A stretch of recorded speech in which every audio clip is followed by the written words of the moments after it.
Like, we were sitting with her when she passed. It was 9:30 on a Thursday night on June 24th. And I literally remember, I thought the Lord was going to raise her from the dead. Like, that's where my faith was. She will not die. She will surely live. She would tell us that the Lord has done. Raise her up like Lazarus. Like, I was so sure about it. Mm-hmm. And she died, you know? I'm so sorry. My mom was the most loving, incredible, wonderful woman. Also, like, very bold in telling you what she believed and what she felt. I love that. And she was like, it is not my cancer. I do not have cancer. Like, I have a diagnosis. There is a diagnosis. I would never be like, it's not mine. Yeah, like, she's exactly. not claiming it. She like didn't want to own it. Yeah. She didn't want it to own her. So a lot of it was like, how do I mix this notion that I know the Lord is a healer. I know the Lord's will is to heal. Mm-hmm. And I saw my mom die. I mean, I literally said to the Lord, like, you're going to need to have to answer my questions. Like, I'm ready to walk away from you. So if someone's listening, let's just say they're at the very start. They just lost someone. Yeah. What would you say to that person? Hi, everyone, and welcome to On the Other Hand. I'm your host for today, Miranda Weinberg, and I'm joined by the lovely Melissa Mieth, who is going to be talking. We're going to be diving to actually a very serious subject, the subject of grief. But first, I just want to say welcome. Thank you for being here. Happy to be here. Well, we're happy to have you. And for those that don't know you, I'd love to just get started with a little bit about who you are, where you come from, what you do. Yeah, so I was born and raised in Philadelphia, part of Beth Yeshua. My parents, just like a wonderful family. I have served in all kinds of like messianic roles on the YMJAA, the MJAA, in my congregation. My background's in teaching. I don't currently do that, but would love to get back into it. And I now am newly married, just about a year now, to my amazing husband, Ivan, and live in Houston. Yes. So doing a lot. I do a lot of side things. I have a podcast. I have a children's book. I do a lot of all kinds of random things. But yeah, that's the super high level overview of who I am. I love it. So growing up in Beth Yeshua, Messianic Jewish synagogue, so you were born into that world. Yeah, born into a Jewish home, a Messianic Jewish home. Like, that's been honestly my whole life. I went to a Messianic Jewish school growing up, kind of was in a very like Messianic bubble. And then went to college and was like, what? Not everybody's Messianic? But yeah, so my whole I'm so grateful I grew up in a really strong home of faith, home of like Jewish practice and loving the blessing of being Jewish and Messianic and an amazing congregation and amazing leaders. Yeah, so that's awesome. the whole thing. And you talk about like it being really cultivated in your family. Yeah. Was that something that was really important to your parents? Oh, yeah. Yeah. Both my parents grew up very much like Judaism mattered to them so much. And both have obviously their individual stories, but both very much seeking faith, very much seeking God. My mom wanted to become a rabbi because she thought the rabbis were the closest to God. She was the one like in her family who would like, they would go to Yom Kippur service and come home and the rest of her family would go eat lunch. And my mom would go upstairs and like read her little Torah and her little scriptures. And she just always was a woman of strong faith and instilled that in us so much. My dad as well, especially my dad feels very strongly about, as he says, his Judaism. And so that like really matters to him so much. And also just combining that with faith. So like that was the beautiful family dynamic that I grew up in, a really spiritually healthy, really emotionally healthy, just like kind of an amazing family life. I have two brothers, an older brother and a younger brother. My younger brother has Down syndrome. So that kind of advocacy also really led in our family by my mom is something that I'm really passionate about as well. So I know we're going to dive straight into the story of kind of when everything started to shift in your family and talking about your mom. Are you willing to share with us? Of course. Yeah. To me, talking about my story, our family's story with grief, especially, is something that matters so much to me. I think being really open about it. So back in 2013, my mom was diagnosed with breast cancer, metastatic breast cancer, which metastatic breast cancer is basically when it starts in one place and moves into other parts of your body. And again, like I said, my mom was such a woman of faith, and like true faith, not like fake faith, not like toxic positivity faith, but just true faith, and really believed that this would not be her story. The cancer would not like be the thing that defined her, even to the point where she was so like, my mom was the most loving, incredible, wonderful woman, but also like very bold in telling you what she believed and what she felt. I love that. And she was like, it is not my cancer. I do not have cancer. Like, I have a diagnosis. There is a diagnosis. There is cancer, but like, I would never be like, mine. Yeah, like, exactly. She like didn't want to own it. Yeah. She didn't want it to own her. Yeah.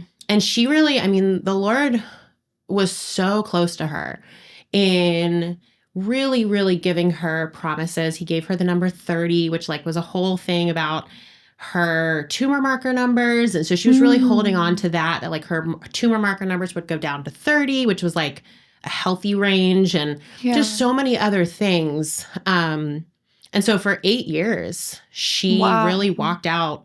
What we later found out was like a stage 4 cancer diagnosis. People really only live maybe 3 years after diagnosis. We didn't really find that out until she passed, because she really walked out. There's a verse that says, clothe yourself in strength. Okay. And she knew that she could clothe herself in strength. But I think the thing that she worried about or thought about was she didn't want us to have to wrestle with, oh my gosh, is mom going to die?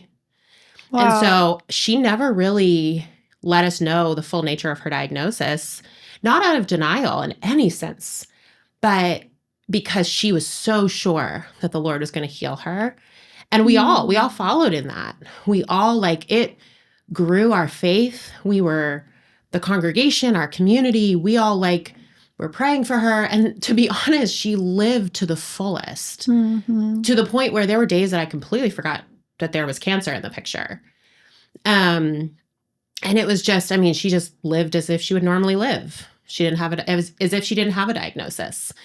Wow. And so then it was January 2021, she had to go in for a pretty major surgery. It turns out that the cancer had moved to so many parts of her body that like her intestines were completely blocked. Oh my gosh. She was just in such agony and such pain. So she had to have a pretty major surgery. And from there was just kind of things decreased like and declined pretty rapidly. She had been doing other forms of like medication and things like that, but that at that point started chemo like we all think about it. She goes in 3 times a week. Thankfully, she prayed really hard, did not lose her hair. That was her big thing. Like, she was like, I just don't want to lose my hair. And she didn't. But that was a really hard 6 months. Like, she was really, really sick. And then in June of 2021, she went into the hospital and was there for a week and passed away. And her lung had collapsed, and there was just so much. And I remember she passed away on a Thursday. And I remember Tuesday, my older brother who lives out of state came in, my whole family, we were all there with her those last couple of days. And they were just really, in a weird way, it was like kind of beautiful and also like completely awful. Yeah. And yet still, we didn't think she was going to die. Really? Like, we were so sure because she had so many things that the Lord spoke to her about healing. A year before, the Lord told her, you're going to be healed, just not in the way you might think. And I really held on to the verse that says, you will not die, you will surely live and tell that the Lord has done. And so even after, like, we were sitting with her when she passed, it was 9:30 on a Thursday night on June 24th. And I literally remember I thought the Lord was going to raise her from the dead. I was so sure of it. Like, that's where my faith was. I was so sure of it. I was like, she will not die. She will surely live. She would tell it that the Lord has done. Raise her up like Lazarus. Like, I was so sure about it. Mm-hmm. And she died, you know? I'm so sorry. So, yeah. So, we went home, and I just remember feeling like I had a cannonball, like, huge shot through my stomach. Like, my mom wasn't just my mom. My mom was my best friend. She was my mentor, just like everything. And I remember going home and just sitting on the sofa and just being like, this can't be real. This isn't my real life. How am I supposed to live my whole life this way? Like, how am I supposed to live my whole life without her? It felt so final. Yeah. And yeah, so I think that really started. I'm a pretty, I take after my mom in this way. I'm a pretty, like, I love people very well and I care for people very well, but I'm also very honest. And I'm honest with people. I'm honest with myself. I'm honest with the Lord. And so it started this journey within myself of just wanting to explore, needing to explore what grief looked like and how to grieve such a insanely huge loss. Yeah. In a way that wasn't something on a Hallmark card. Yeah. So that started me on quite a journey. Yeah. Wow. So just to fast forward a little bit, I just kind of want to hear like where your heart is now. Yeah. God is amazing. And I will say my heart now, I mean, it's like, I don't know how to say that in a short way, but I'll describe it as I miss her every day. I miss her every single day. And like I just attack whatever I'm feeling head on. So if I'm crying, I'm okay with crying. But I'm also, there's so many things that the Lord has healed in me and has worked on in me. I've asked the Lord a lot of really hard questions, like really, really hard questions, that I think I'm able to now be in a place. I will never say that I'm over grief. I think that notion of getting over grief is a false statement. But I'm able to walk through grief and process through my grief in a way that is so different than 4.5 years ago. I'm able to really carry on her legacy, I think, in a really profound and beautiful way. And I'm able to see the joy so much more. You know, there's this image that I've seen a lot that represents grief. And it's basically it's like a box, and there's a button on the side inside the box, and there's a big red ball that's inside the box. And it shows that, like, at the beginning of grief, the ball is so huge it takes up basically the whole box, and it's going to hit the ball. It's going to hit the button a lot, and that's the kind of when it hits the button, that's like when you have a response to grief, right? An emotional response, a visceral response. And as time goes on, the ball gets smaller, and so it hits the button less. But every time it hits the button, it still triggers the same response. Yeah. And so for me now, I mean, there are weeks, months that I can go and not feel like I'm just going to, like, collapse. And I can see the beauty so much more. And yet there are still moments, like, my husband and I are expecting a baby. And that was like a new season that I've had to really grieve through, of my mom not being here through that, through pregnancy, through having a baby. So I think my heart now, in so many ways, is so much more healed, because I was so angry at God when she first died. So angry. And I think my relationship now with God is almost so much more pure and true and grounded than it was before she died. Because the Lord and I have had to like have some real big like come to Jesus, come to Yeshua moments. Yeah. And I've been able to see the Lord in really like true and pure ways that I'm able to see the goodness in people and just what matters. I think what grief teaches you is life is way shorter than you think. And the little petty things don't matter. And so I'm able to really rest in that and ground myself in that so much more now. Wow. Well, that's really beautiful. Thank you for sharing your story and being vulnerable with us. I want to hear more about, you said that this kind of triggered you diving deep into the subject of grief and learning more about what the word says about grief. So I want to hear some of that. Yeah. So I think I was just honestly for like a month after my mom passed, I was just numb. Like for like a month, I was just completely numb. But what I realized after that, once kind of my head became a little bit more above water, is I just needed to like figure out how to go forward. And I remember actually texting a really good friend of mine who has experienced immense grief in her own life. And I said, how am I supposed to live my whole life this way? And she was like, you can't think about the rest of your life. She's like, you have to take things day by day, sometimes hour by hour, minute by minute, because thinking about the rest of your life will crush you without this person. And so what I really wanted to do was two things. One is I just needed to process my own grief. I mean, in grief, anyone that has gone through grief and loss will tell you, like, people say all kinds of things, some of which are so beautiful and so meaningful and so helpful, and some of which are not helpful at all, and in fact can be really hurtful and harmful.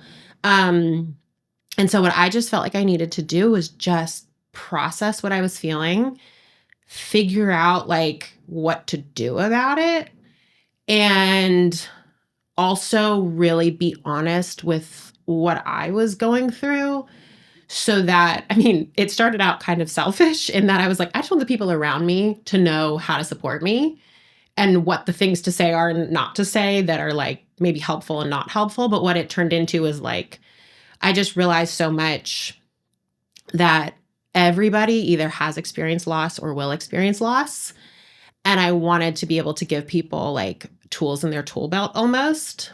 So I think for me, I just really needed a space. I started a podcast, ironically, like 6 months before my mom died. And I like couldn't think of talking about anything else on it other than grief. Just honestly as a way of just processing my own thoughts and talking about my mom and her life. And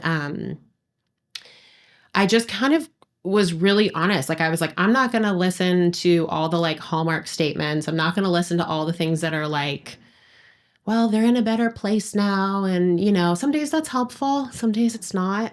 But also what I really wanted to do was like, I really also wanted to look at things from a faith point of view, because I really had really hard conversations with the Lord in processing my grief.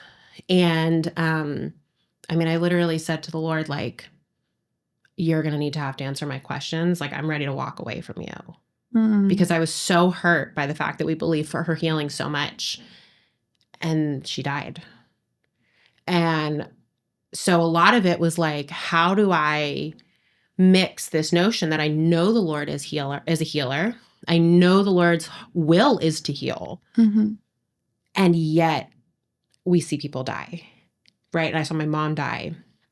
And just what is that notion of faith and grief? So that was a lot of it for me, was processing faith and grief. Yeah. But also a lot of it was just like, what do I do when I'm at a party or I'm with like a social event or with friends and everyone's laughing and having a great time and I'm just not feeling it. Yeah. Like, so that was a lot of what I was kind of processing and processing the faith component of it, the just practical component of it, really also processing like my mom was the most incredible woman, like just such an incredible, incredible woman that like, how do I carry on her legacy and teach other people about it and the lessons that she's left? And so, yeah, just a lot. There was a lot that I had to process through and still am, but. Let's share some of those like nuggets of wisdom that you found. Yeah. Like you said, like the faith and the practical. So Mhm. let's start with the faith. Like, do you have some like scriptures that you hold on to? Yeah, I do. There's actually a verse because I was really struggling. I was really struggling with this notion of like, we hear a lot in the scriptures about people who died at old age, right? And like 900 years old, you know, that kind of thing. And we hear about people that were not good people who died early. Mm-hmm. But we don't ever hear about people who were really good people, who were godly people, who died before their time. Right. And I remember coming up with this verse in Isaiah 57, that says, good people pass away, the godly often die before their time. Yeah. And I just had this thought of like, oh yeah, you know, like that was one of these big things. But also like Ecclesiastes. I mean, Ecclesiastes has this verse. In Ecclesiastes 7, it says, sorrow is better than laughter, for sadness has a refining influence on us. And I was like, okay, I know that to be true because in my sorrow and in my sadness, you know, Ecclesiastes also said there's a time for everything. There's a time for grieving. There's a time for laughing, right? Yeah. So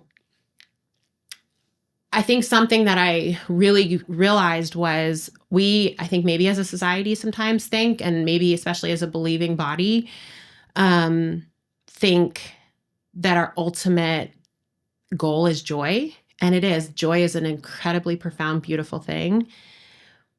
And yet I also think that there is something so powerful about sitting in sadness and really learning from sorrow and not viewing it as being a Debbie Downer. I've noticed now on like talk shows and things like that, if there's or, you know, interviews or whatever, if there's someone that starts crying, they apologize for it. Mm-hmm. And I think that comes sometimes from people who feel like, oh, I should be happy. And so for me, something that I've really learned is it's okay to be sad. It's okay to feel all the feels. Yeah. And that's okay. I mean, even the day of leading up to my wedding, I told all the people that would be around me, like, if I cry, just let me cry. Like, if I'm missing my mom, just let me miss her. You know, just let me be sad sometimes, you know? And I think that's the beautiful thing about letting your community and your circle in on your grief and letting them know where you're at. I think that's one of the big things that I've processed through is to be the one that leads and kind of sets the example. I think that's what another thing I encourage people who are walking through grief all the time is like, be the one that sets the example of like, this is what I need. This is helpful. This is not helpful. Communicating. Communicate it 100%. So that's been something, I think faith-wise, like faith in grief, something that I've really been thinking a lot more about is the reality of heaven. And if, you know, we as believers, we want to, our ultimate goal is heaven. Our ultimate goal is getting there. Right. But then when people pass away, especially if they were sick, it's like, I don't know. And maybe this is like something that I think I just kind of was wrestling with in my own journey with all of this, was this notion of like, sometimes we talk about it as if it's a failure, like as if somebody wasn't healed. Yeah.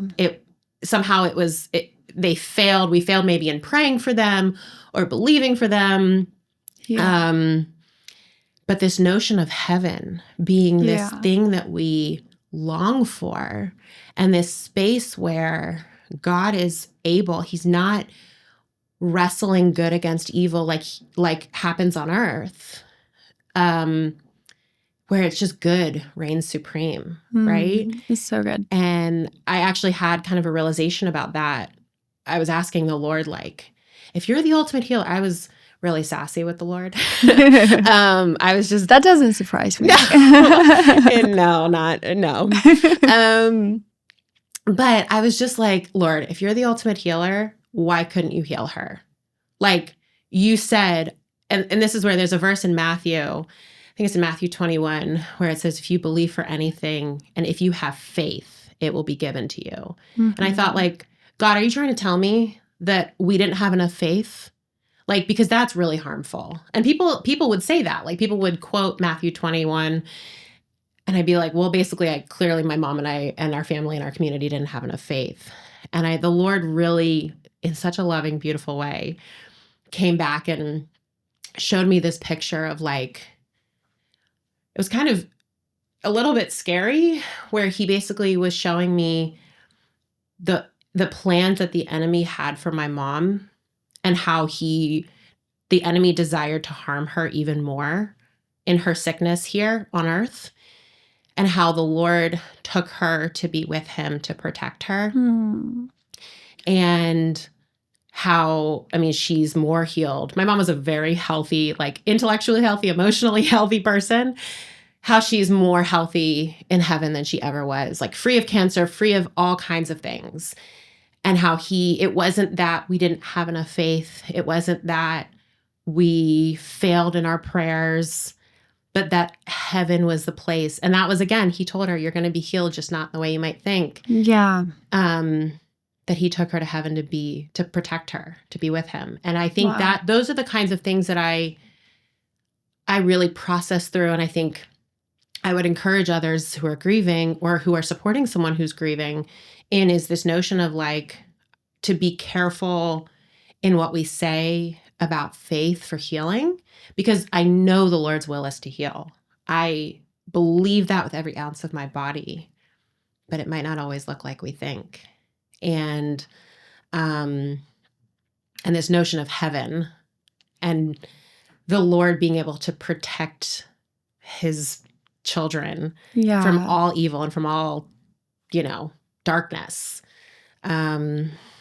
It's beautiful. Yeah. And the verse that you quoted, my aunt quotes it all the time, so I kind of have it ingrained in my mind. But she says, the godly often die before their time. People think that it's in my anger, but it's in my mercy. Yeah. And so I feel like that really just goes right along with the journey that you kind of went through of getting to that point of, okay, Lord, this was your mercy. Yeah. Yeah. Oh, 100%. And I've seen that in the way that the Lord has walked with me and with my family through this time. I think that's something else that I have processed through a lot in grief and have realized a lot in grief, is that everyone is going to grieve the same person differently. But the Lord is going to be there with us in all of it.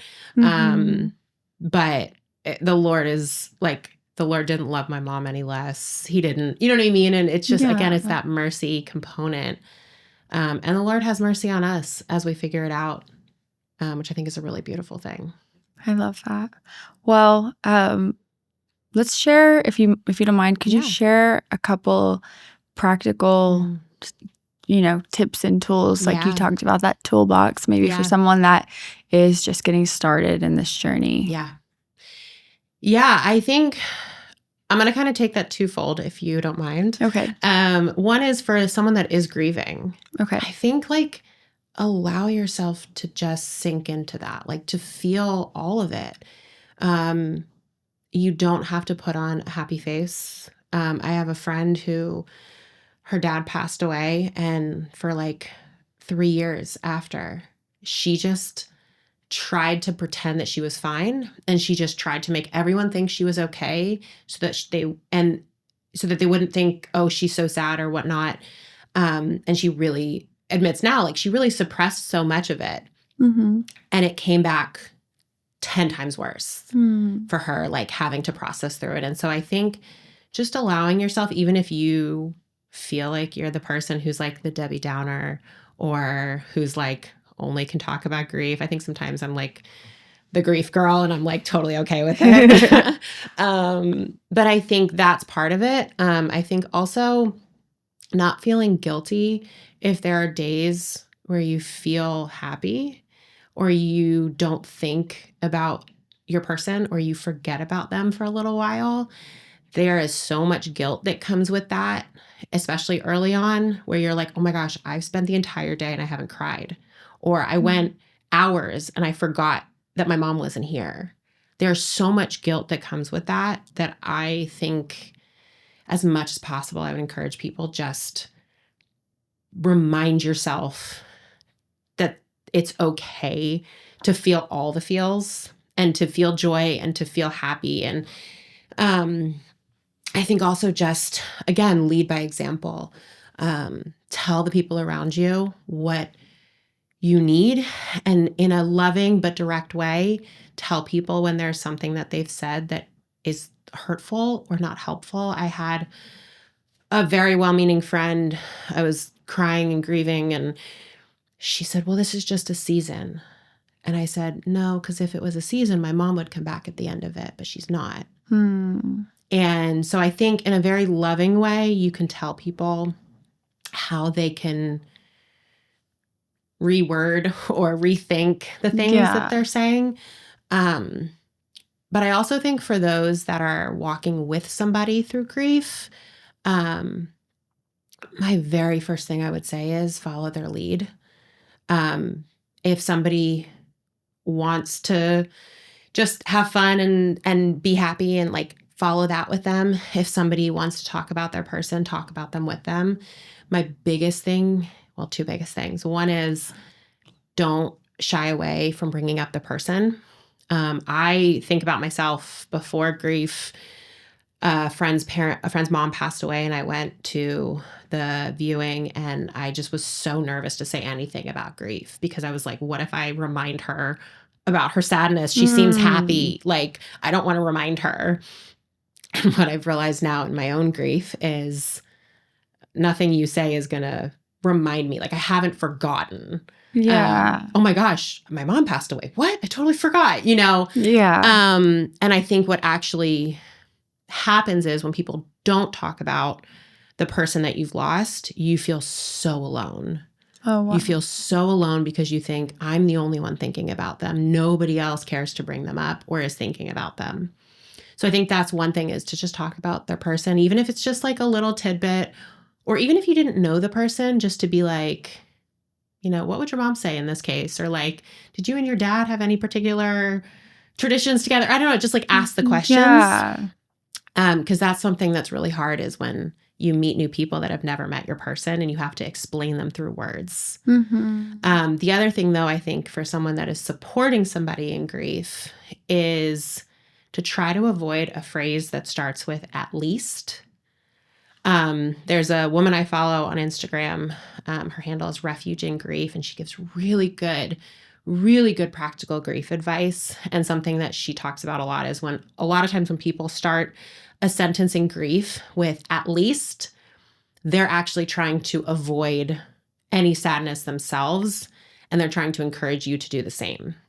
And so it's like, well, at least you got all these years with her, or at least they died peacefully, and it's like, there are times where those are helpful. There are times where that's what you're okay to hear. And then there are times where it just feels like the person is trying to put off sitting with you in your grief and in your sadness and in your loss. So I think if you're going to start a sentence with "at least," figure out why you're saying it and maybe a way to reword it. Trying to think if there's any more. There's so many things. I feel like there's so many things about just walking through grief, but I think just being really honest for the griever themselves, being really honest in what you're feeling, why you're feeling it. Yeah. Can I ask like a practical question? Yeah, of course. Okay, so if you were in that situation and you did want to say something along those lines. Like, what's a way to reword it that it would be received well? Like, would you say, like, I'm thankful you had so many years, or I'm thankful they passed peace? Like, is there a way that they could still say what's on their mind or their heart that it wouldn't hit that way? Sure. You know what I mean? Yeah, I think it's twofold. One is, I think a lot of times that I've experienced people that start a sentence with at least, it's in a situation where I just like need somebody to sit with me in my sadness. Mm-hmm. And the person's like, well, at least blah, blah, blah, you know? Yeah. And so I think the first thing for someone that wants to say something along those lines is evaluate what the person needs. Evaluate, like, follow their lead again. Evaluate if they just kind of need someone to sit there with them. And then I think if the situation is correct where you can say something like, well, you know, you got all these years with them, I think you could say it in such a way of, what a beautiful thing that you got all these years with them, and yet it still wasn't enough. You know, I think there's a way to recognize the hardship, because a lot of times when people are like, well, I can't believe that they won't be here for, you know, my 40th birthday, or I don't know, you know, to see my kids grow up or whatever. What they're saying is they're feeling that sorrow. They're feeling that pain. And so if they just need somebody to recognize it with them, and yes, I think there are moments, especially if you're close with somebody, to say like, what a beautiful thing that you got so many years with them, and yet it still wasn't enough. I think there's a way to kind of acknowledging both ends, right? 100%. Acknowledging like the bitter and the sweet. Yeah, exactly. Oh, that's so good. I'm going to have to go back and rewatch this because I'm learning a lot. Yeah. Really, things that I never thought about. Yeah. Something that you said about apologizing, how we like are quick to apologize when we cry. Yeah. I'm just thinking about, as a mom with my kids, you know, sometimes I will get into the tendency of like they're crying and apologizing for them to the person next to me. Yeah. And I was thinking that's probably where we learned that. Yeah. Like our parents are already apologizing for our tears, you know, like from day one. Yeah. So we feel like I'm not allowed to cry. I even feel like that sometimes. And again, I will give him a shout out. My husband has been so amazing in walking with me through grief. There's been so much that I just didn't realize would come up in planning a wedding and having kids and just moving to a new city where my mom will never visit me, and, you know, things like that. And I find myself a lot of times being like, I'm so sorry that this is so much. Like, I'm so sorry that my grief is so intense. And he's just like, why are you apologizing? And so I've started reframing it, because I do want to acknowledge, and I think it's important when somebody is really showing up for you and really sitting with you in grief, there is a beauty in acknowledging your gratitude for them. So I've started to just say like, thank you so much for being with me in this. Like, thank you so much for holding me in this. And as I'm just like sobbing, you know? But yeah, I think a lot of times we apologize in grief because we think we've made the other person feel uncomfortable, which sometimes I just say, and so what if we did? You know? So what if we did? Yeah.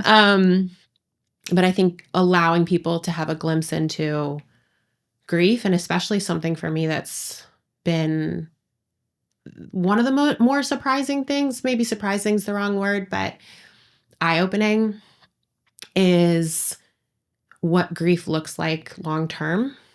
You know, I had somebody super well-meaning and loving tell me maybe 6 months after my mom passed, like, oh yeah, when my dad died, I really grieved him for about 2 years, and then I was okay. And I'm like, I'm almost 5 years into this. Like, I'm still going to grieve my mom. It's going to ebb and flow. There's going to be seasons where I feel it more, I feel it differently, I feel it less. But I think that's the thing too that was eye-opening for me, and that I think is really important to let people in on, is like, grief doesn't go away. Grief doesn't end. it's always going to, if it ended, that means the person would still be there, or that they wouldn't mean something to you, or that, I don't know. I think there's a lot of thoughts in that, but yeah, I just think it's important to let people in on and not apologize for like the thought of possibly them being uncomfortable in it, because the reality is they'll probably go through grief at some point too. You talked about how you started sharing your journey online and on your podcast.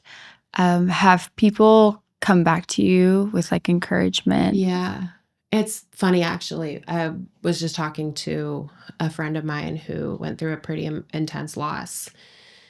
And she was like, I'm just really grateful that you were so open about what grief looks like. Because she was like, I feel like it gave me such verbiage and such language to use in my own life, as now I'm grieving a really incredible and intense loss. Interestingly enough, too, my husband listened to my podcast. We were just friends at the time. And on your side. Yeah, well, on my side, he was always interested.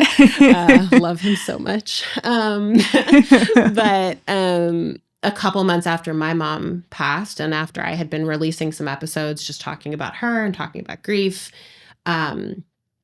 his cousins lost their dad. And he told me at the time, and we've talked about it since, how listening to my podcast and the things that I was posting and sharing about really helped him to show up in a really meaningful way for his cousins. And in a way where he said, he was like, I feel like otherwise I probably either wouldn't have shown up at all because I would have felt really awkward, or I would have tried to be like, well, let's do something to make you happy and blah, blah. Whereas he just went over and he sat with them and he talked about their dad and he was just really present with them. And I think that's been something that's mattered so much to me, is giving people tools. And I've heard from, I've just been so grateful to hear from so many friends who are like, I have a friend that lost a parent and I'm now able to show up for them so much better. Or I started listening to your podcast, had both my parents, and then a year later, their parent passed away and they reached back out and said, I'm just so grateful because I now have like language to use to like understand how to process through what I'm feeling and wrestling with the Lord in grief. So yeah, that has been, I had no idea that when I just needed to kind of verbally, I'm a huge verbal processor. I had no idea that when I just needed a space to verbally process my mom and my loss, and just kind of almost like therapeutic, almost in a way, just like talk through it all. And then I even had a couple guests on to talk about their loss and loss from various angles. I just had no clue the impact that the Lord would use it to make in people's lives, and in the way that they show up for their friends and the way that they process their own grief. It's been a really beautiful thing. I love that. Yeah. Okay, so if someone's listening and let's just say they're at the very start, like they just lost someone. Yeah. What would you say to that person? First things first, I'm so sorry. I'm so sorry. May their memory be a blessing. I think that's something that we say that a lot in Judaism. And I think the beautiful part of it is it encourages us to talk about our person, because how can their memory be a blessing if we never talk about them? That's so good. But I think what I would share is something I mentioned earlier, which is don't think about how am I going to live the rest of my life without this person, or how am I going to navigate this season that's going to come 10 years down the road, or, oh my gosh, I'm already dreading, this fill in the blank. For me, it was the day after my mom passed, I was like, oh my gosh, I have to walk through getting married and having kids without her. And I was single and you know what I mean? Like that was a down the road thing. Just literally think, what do I need to do today? What do I need to do tomorrow And even if that's too much, think like, okay, it's 4:00 now. How can I make it to 6:00? Just be so like, just think so short term. But also, I've said two things. I don't know how people get through grief without prayer, and I don't know how people get through grief without community. So lean on your people. They're not going to always know the best things to say. They're not always going to show up for you. There are going to be people that you thought would show up that aren't, and there are people that are shocking you that are showing up. But lean on the people that are with you in this season. Even if it's only for a season, some people come into our lives for a season that we need them the most. But also just pray, have conversations with the Lord. It may feel impossible. I didn't open my Bible for over a month after my mom passed because I just couldn't. So give yourself so much grace, so much grace. There was a study that showed, a scientific study that showed that grief has the same impact on our bodies and on our brains as a traumatic brain injury. Wow. And so when people say like, I just feel like I have grief brain, it's like similar to pregnancy brain. It's a real thing. Like there's so much studies about the way that it impacts our frontal cortex and like all this stuff about functioning and memory and emotional regulation, that like you're not going crazy. You are truly, your brain is impacted by grief in a physical way. And so, yeah, if you can't remember things, if things feel foggy, if you're just finding it hard to control any emotion, like that's not you being crazy. That's not you being griefy. That's real. That is real happening in your body. And so give yourself so much grace. If you're naturally somebody who is a giver, who's giving to your people, it's okay if it's going to be very uncomfortable, but practice receiving. Allow people to give to you. You don't have to give. You don't have it in you. You don't have it in you to give right now. If you get back to that, great. But I had someone who is like a mentor to me. Who also walked through immense grief. She told me that, she said, a part of you died that day, and a part of you will never come back the way that it was before. And that's okay. You don't have to strive. You can't strive to be the same person that you were before loss. Some of you will come back, and that's a beautiful thing, but you're going to be a different person. And so I think what I would say is like, you're going to be a different person, and that's okay. You just have walked through a really intense loss, a really intense shift in your reality, something that is so final. And it's okay to be different, to feel different, to see the world different. Wow. That's so good. I want to kind of end on one of the stories that I love about you and Ivan. Is that he actually met your mom and she knew him. Yeah. Yes. That was something that I really struggled with. Because again, when my mom passed, I mean, Ivan and I were friends, but we were not together at all. And I wasn't with anybody. And I mean, there's so much in that I know the Lord was allowing me to just have my full focus on her in that season. But something that I really grieved was the notion of thinking that that I will marry somebody who never knew my mom, and how terrible. Like, that my mom is one of the biggest like impacts on the person I am, and that the person I marry will never know them. And that she will have never known them. So fast forward. So she passed in 2021. Ivan and I started dating in 2024. And about a week after we started dating and very quickly knew we were meant to be together. There's a whole thing that the Lord was so present in. I got lunch with my Rebbitzin, Debbie Chernoff, and she told me, she said, yeah, it's so funny. I remember having a conversation with your mom years ago where she said, gosh, I wish Melissa would like Ivan. I just know she doesn't. And because he was in the Messianic world and the MJAA and all of this stuff for so long. And I remember sitting at lunch with her just like bawling because I'd never heard that before. And just this notion that God could be so good in redeeming something that I thought I had to lay down and grieve. And I went home and I said, Dad, guess, my dad and I are so close. I was like, Dad, guess what Debbie said? And he was like, wait a minute. Mom said that to me too. Wow. Mom said the same thing. And what's even crazier is one of the years that Ivan came to Messiah Conference, it was super last minute that he decided to come. It was literally 4 days before, and he wasn't at home or anything. And his mom called to get him all registered and everything.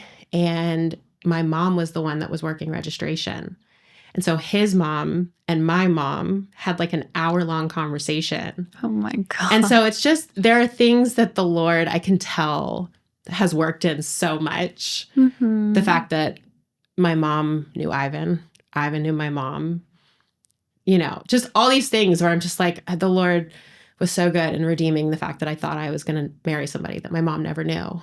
And he not only knew her, but she wanted me. I felt like that was her blessing in saying yes, marry this guy. So I did. I love that story. Yeah, it's really beautiful. Such a beautiful story. I love that. Yeah. Well, thank you so much for sharing that beautiful story. I love that story of redemption. I think it's just so powerful. And I love you and Ivan. I'm so happy that we have you in Houston for a lot of personal reasons, and just such a blessing to see y'all in this season, welcoming a new life. I'm so excited to welcome you to the Messianic Mommy community. Happy to join. Yeah. Well, you're just such a blessing to sit down and talk to. You carry so much peace with your story. So I just want to say thank you for being here. My pleasure. I'm grateful to be given an opportunity to talk about it and to share some tools for other people to put in their tool belt. And thank you so much to our listeners. If this story impacted you or it made you think of someone that it would help, we would encourage you to please share it with them and follow us for more incredible content like today's episode. And if you're not following us on social media, please connect with us there as well, because we'd love to get to know you. Thanks so much, guys.